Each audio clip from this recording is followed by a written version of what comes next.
Hi, everybody. My name is Hannah Berg, and I'm currently a junior here at Wisconsin Lutheran College, majoring in human social service and minoring in arts and communication. So today I'm going to be sharing with you how we can create the world to be more of an inclusive place.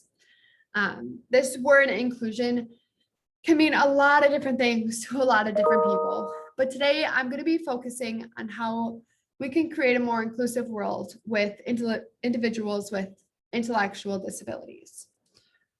So I'm going to start by sharing the definition of inclusion.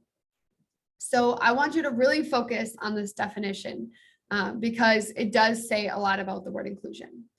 Inclusion means that all people, regardless of their abilities, disabilities, or healthcare needs, have the right to be respected and appreciated as valued members of their communities. So this definition shares that inclusion means that we aren't just inclusive to the people with intellectual disabilities, that individuals with intellectual disabilities also have to be inclusive for us. That's when it said abilities, disabilities, or healthcare needs. So the whole world itself needs to work on being more inclusive. And we also need to learn how to respect each other and appreciate each other more and welcome each other into our own communities. So this word inclusion means a lot to me personally. I have grown to love this word more than the average human being. And this started when I was just a little girl. So I met this little boy named Dylan. He had special needs and we were in youth group together. And we kind of just like grew up together, and it really helps me not be afraid to get to know people with intellectual disabilities. I was never afraid to go and say hi or play with somebody that was a little bit different than me. And I truly think that this is because I grew up with Dylan. So then Dylan and I were in middle school together, and during my study halls, he would always be in the special education classroom. And I always wondered why. And so I took my study hall, and instead I went and worked in the special education classroom, and I helped Dylan with his homework, and we played games together. Sometimes if he was having a bad day, we would go out and walk around the school, and we just truly got to know each other more. But I also got to know more students with intellectual disabilities more personally and help them as well.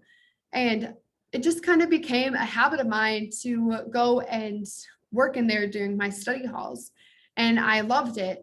So when I went to high school, I did the same thing, but I learned that the people around me thought it was weird that I would go and help in the special education classrooms instead of getting my own homework done. And I wanted to change other people's thoughts. Like, why do people think it was weird that I did this when I felt that it was normal? So there was a teacher in my high school that also felt this way. So her and I came together and we were talking about ways that we can create a more inclusive atmosphere just within our school. And together we started the Unified Champion Schools Club through Special Olympics Wisconsin. So we took people with intellectual disabilities and took people without intellectual disabilities and did things together. We would go bowling, sledding, all of those fun things. But we also did the polar plunge, we did fundraising, we did spread the word to end the word, and we really just created friendships. Our goal was to show people that individuals with intellectual disabilities are just like me and you. Although they might do things that are a little bit differently, or talk a little differently, or listen a little differently, that doesn't mean that they don't have feelings and opinions just like you and I. And we wanted to share that and advocate for people with intellectual disabilities and make communicating with them normal. So when I got to Wisconsin Lutheran College, there wasn't a lot of opportunities on campus for us to create this more inclusive atmosphere. So me and my roommate, Jessica Kula, we started a club called Unified Champion Schools. So again, what I did in high school here, but we created it to make more sense, and we called it Special Olympics College Club. So right now we don't have a lot of volunteer opportunities just because of COVID-19, but In a normal year, we're going to go out and we're going to volunteer for Special Olympics and also other organizations, and just get people on campus more inclusive, more included with people with intellectual disabilities, to make communicating with them a lot easier and, again, a lot more normal. So like I said, this word inclusion means a lot to me, and it is going to be my lifelong goal to keep spreading this word and making the world a more inclusive place. But it doesn't just start with me, it starts with everybody.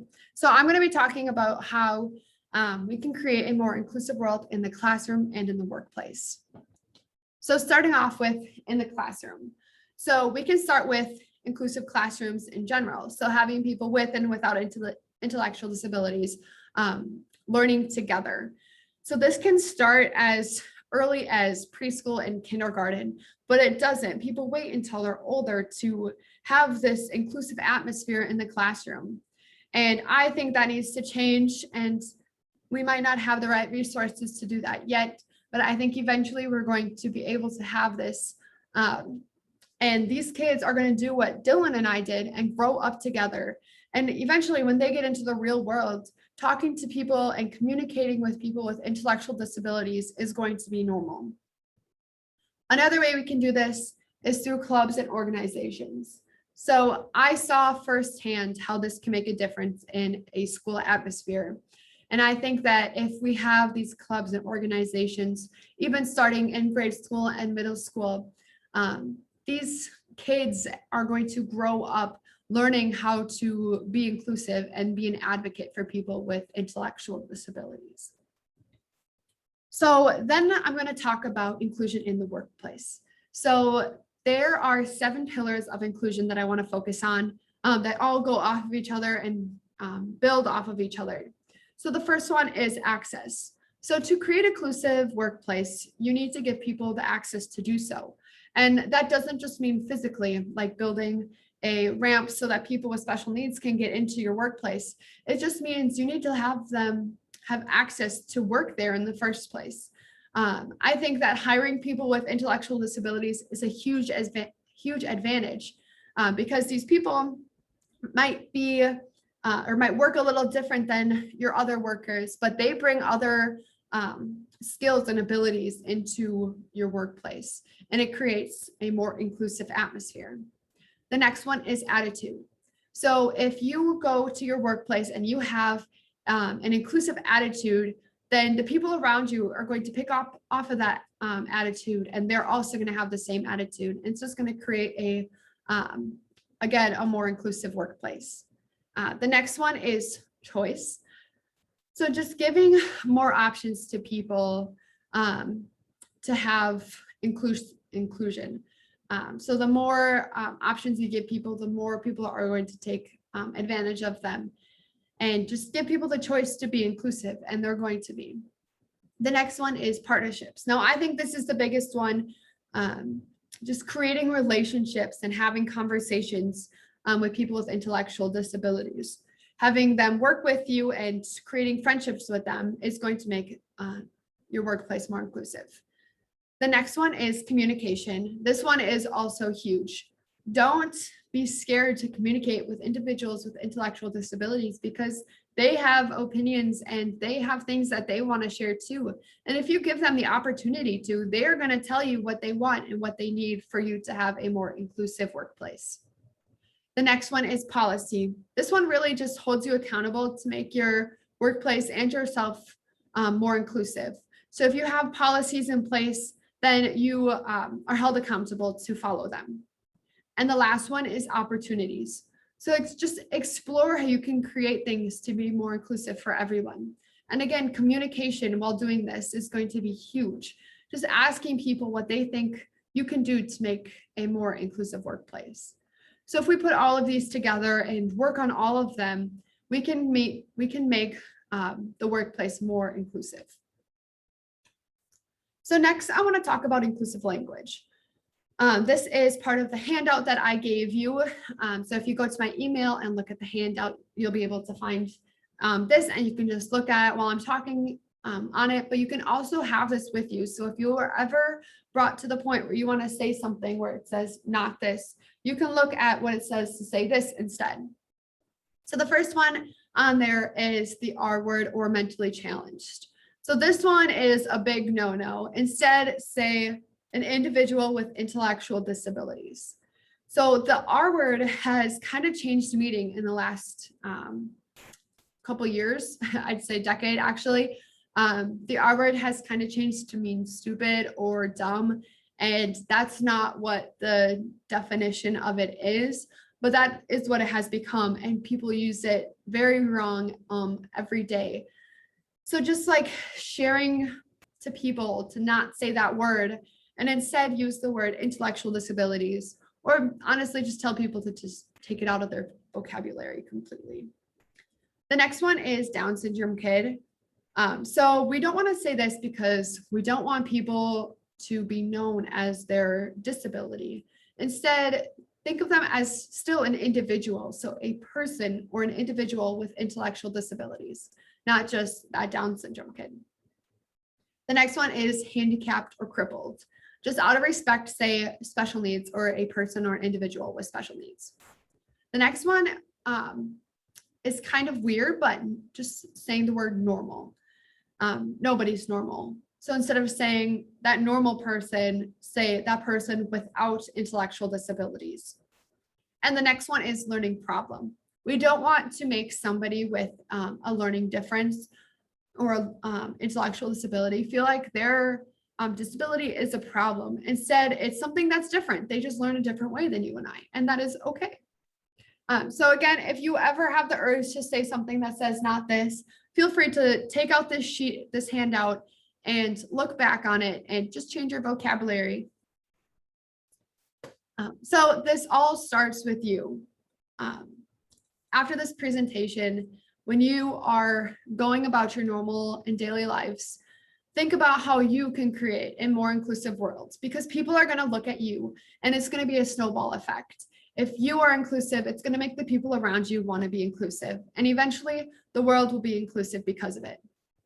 So I interviewed a Special Olympics athlete for this presentation.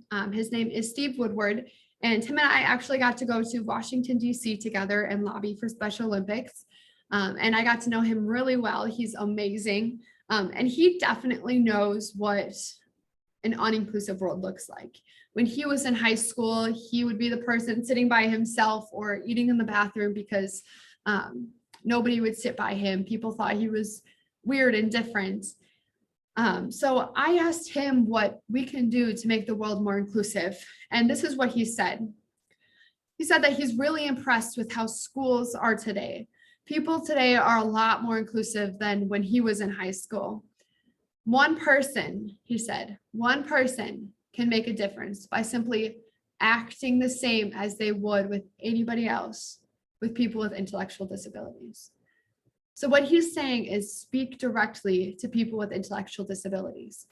Don't talk around them, or if they have a caregiver next to them, don't talk to their caregiver. Talk to the person with intellectual disabilities. Make them part of the conversation. Make them feel included. And then also remember that people with intellectual disabilities are just like you and I. They have opinions and they have feelings, and they want to be heard and they want to be advocated for. So just remember that when you see somebody with intellectual disabilities, don't be afraid to talk to them. Go up to them and act like you would with anybody else. You can be an advocate. You can go out there and you can make the world a more inclusive place. It starts today. Thank you.